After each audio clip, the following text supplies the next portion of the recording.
जीवन का असली आनंद क्या है? नमस्कार दोस्तों, स्वागत है आज आपका फिर से जीवन बदल देने वाली एक और ज्ञान से भरी। एक किसान अपने गांव की परेशानियों से बहुत दुखी था। किसी ने उसे अपने दुखों के निवारण के लिए बुद्ध की शरण में जाने को कहा, जो कुछ दिनों के लिए यहाँ से कुछ दूर एक गांव में आया है। वह निश्चय ही तुम्हारे सब दुखों का निवारण करेगा। ये सुनकर किसान बड़ी इच्छा से बुद्ध की शरण में गया, ये सोचकर कि बुद्ध उसे उसकी समस्याओं, मानसिक पीड़ा, तनाव और दुखों से मुक्ति दिलाएंगे। वह बुद्ध के पास पहुंचा।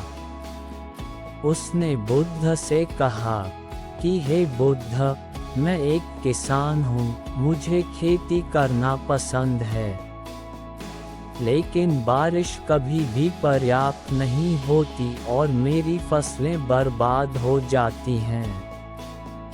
पिछले साल मेरे पास खाने के लिए कुछ नहीं था और इस साल भी अत्यधिक बारिश के कारण फसल को बहुत नुकसान हुआ।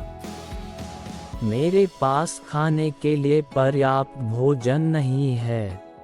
किसान ने कहा, मैं शादीशुदा हूँ, मेरी पत्नी मेरा ख्याल रखती है, मैं उससे प्यार करता हूँ, लेकिन कभी कभी वह मुझे बहुत परेशान करती है और घर में बहुत क्लेश हो जाता है, जिससे मुझे लगता है कि अच्छा होता अगर वह मेरी जिंदगी में नहीं आती। मेरे भी 2 बच्चे हैं, कभी कभी मेरे बच्चे भी मेरा अनादर और अवज्ञा करते हैं, मेरे निर्देशों का पालन नहीं करते। किसान लगातार बुद्ध को अपने दुखमय जीवन के बारे में ऐसी तमाम बातें बता रहा है। बुद्ध उस दुखी किसान की समस्या को ध्यान से सुनते रहे। अपनी जिंदगी की सारी परेशानियां बताने के बाद जब उन्हें राहत महसूस हुई तो वह चुप हो गए। अब उसके पास बताने के लिए कोई और समस्या नहीं बची थी। अब वह चुपचाप बैठकर बुद्ध की ओर देख रहा था और अपनी समस्या का समाधान पाने के लिए बुद्ध के उत्तर की प्रतीक्षा कर रहा था। लेकिन बुद्ध चुप थे।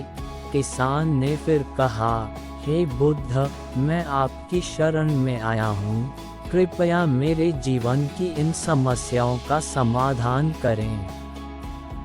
बुद्ध ने कहा, मैं तुम्हारी कोई मदद नहीं कर सकता। किसान आश्चर्यचकित होकर बोला, अरे, यह आप क्या कह रहे हैं? सब कहते हैं कि आप सबके दुख दूर कर देते हैं, तो क्या तुम मेरी समस्याएं हल नहीं करोगे? इसलिए कि मैं एक गरीब किसान हूँ। बुद्ध ने कहा, मुश्किलें हर किसी के जीवन में आती हैं, जीवन में दुख और परेशानियां आना स्वाभाविक है।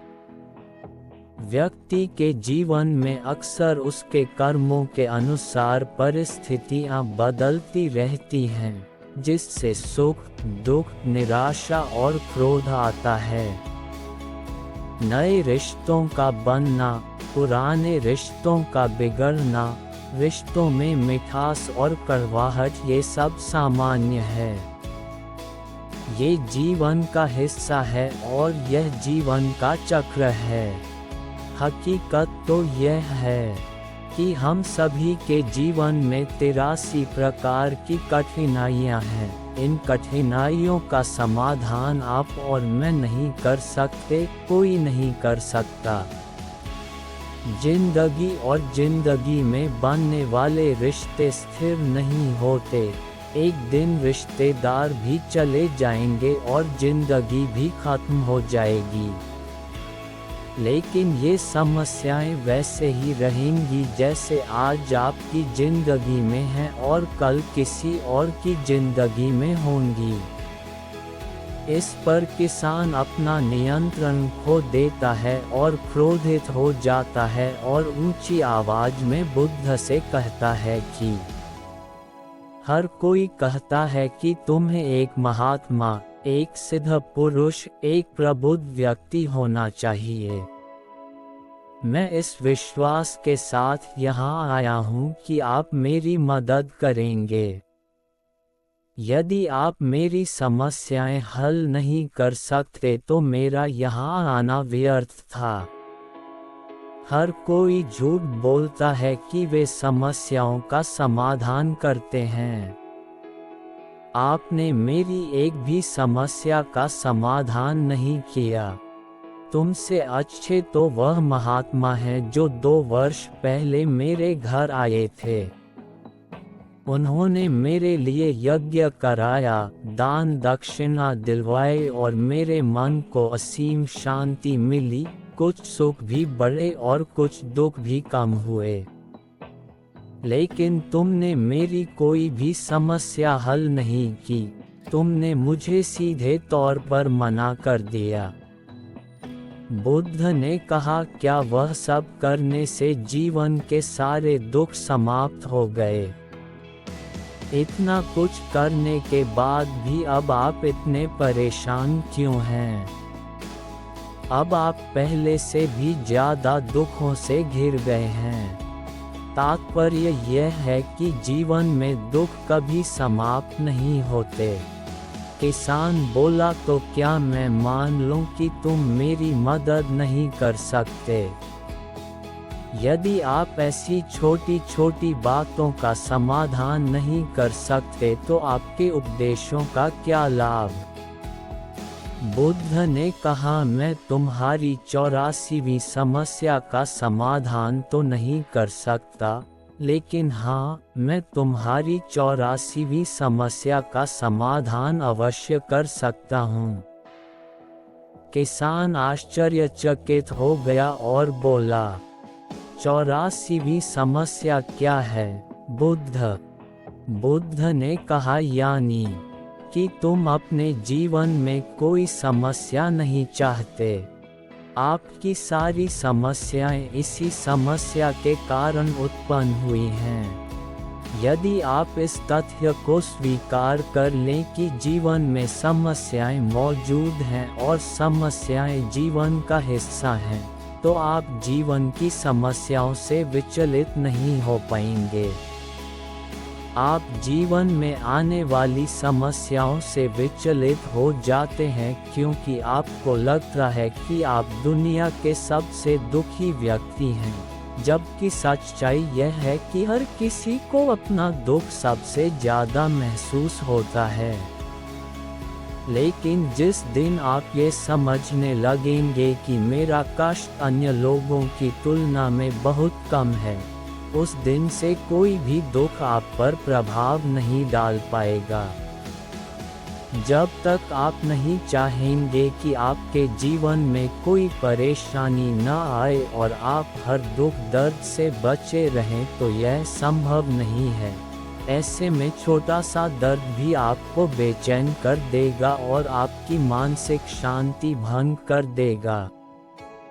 अगर आपके जीवन से परेशानियां पूरी तरह से दूर हो जाएं, अगर आपको हर दिन, हर पल बिना दुख और कठिनाइयों के जीवन जीने को मिलेगा, तो आप ज़्यादा दिन तक ऐसा नहीं जी पाएंगे। एक समय आएगा जब आप हर दिन एक ही तरह की जिंदगी जीने से पूरी तरह से तंग आ जाएंगे और ऊब जाएंगे, क्योंकि जीवन में किसी भी चीज़ की अधिकता जीवन के लिए भयानक समस्याएं पैदा करती है। आरामदायक जीवन जीने से आप मन और शरीर दोनों से विकलांग हो जाएंगे।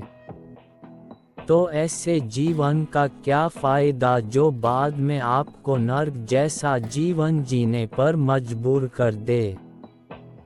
जिस तरह खाना खाने का असली आनंद तभी मिलता है जब बहुत भूख लगी हो, और पानी पीने का असली मज़ा तभी आता है जब बहुत प्यास लगती है, उसी तरह जीवन के तमाम दुखों और परेशानियों को झेलने के बाद ही खुशी का आनंद मिलता है। इसीलिए जीवन में सुख और दुख अलग अलग रूप में आते रहते हैं। हम चाहकर भी जीवन से सुख दुख को खत्म नहीं कर सकते, लेकिन उनसे इतना ऊपर जरूर उठ सकते हैं कि कोई भी बड़ी समस्या मन को विचलित न कर सके। इसके लिए अपने मन को शक्तिशाली बनाएं, धैर्य रखें, प्रतिदिन आध्यात्म का ध्यान करें, ज्ञान बढ़ाओ। यह आपके जीवन की सभी समस्याओं का समाधान है। इसे जीवन की चतुर्मुखी समस्या का समाधान कहा जाता है। महात्मा बुद्ध का यह अद्भुत ज्ञान पाकर किसान संतुष्ट हो गया और उसका मन बिल्कुल हल्का हो गया। मन में जो समस्याएं परेशान कर रही थीं, उनके प्रति जिज्ञासा शांत हो गई। किसान ने अपनी आंखें बंद कर ली और आनंद का अनुभव करने लगा। किसान को समझ आ गया कि वह अब तक क्या गलती कर रहा था और वह बुद्ध के चरणों में गिर गया। तो दोस्तों, मुझे उम्मीद है कि महात्मा बुद्ध की इस कहानी बुद्ध प्रेरणादायक के माध्यम से आपके जीवन की कई समस्याएं समाप्त हो गई होंगी या कुछ समस्याओं का समाधान मिल गया होगा। अगर आपको हमारी वीडियो अच्छी लगे तो हमारा चैनल को जरूर सब्सक्राइब करें और कमेंट करके बताएं कि आपको हमारी वीडियो कैसी लगी। धन्यवाद।